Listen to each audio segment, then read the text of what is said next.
So let's talk about the double uni-knot.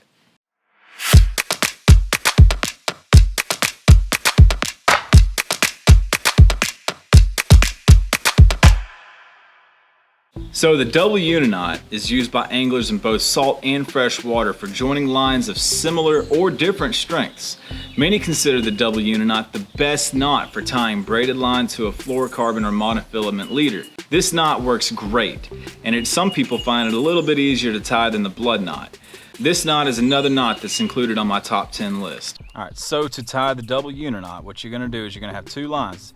This one's going to represent your standing line, you know, your, say for instance your braided line. This is going to be your leader.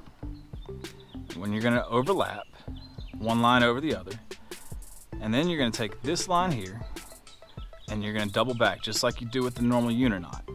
Alright, and you're going to come back around, you're going to loop over the double line, and you're going to make 4 or 5 wraps depending on the thickness of your line. Alright, I'm only going to make 3 because I'm just using paracord here. It's a very thick line, and I'm going to leave that just like this. And I'm going to do the same thing over here. I'm going to double back, and I'm going to make my loop just like so, and I'm going to make 4 to 5 wraps depending on the thickness of my line, but again I'm only doing 3 wraps because I'm using paracord. Tighten that down. Then you're going to moisten your 2 knots.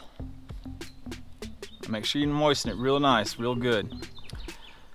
And then you're going to grab the standing line on either side and you're going to tighten that sucker down just like so. And there you go. And then your 2 tag ends, you're going to cut those off just like that. And that's it. I hope you enjoyed this tutorial and learned something by watching. For more fishing knots like this one, check out the links in the description below. We'd love to hear from you about your favorite or go-to knots, so reach out to us on any of the social media sites to my left, where you can also find behind-the-scenes footage, helpful tips, and some really cool photos. From the house, this is Streamline.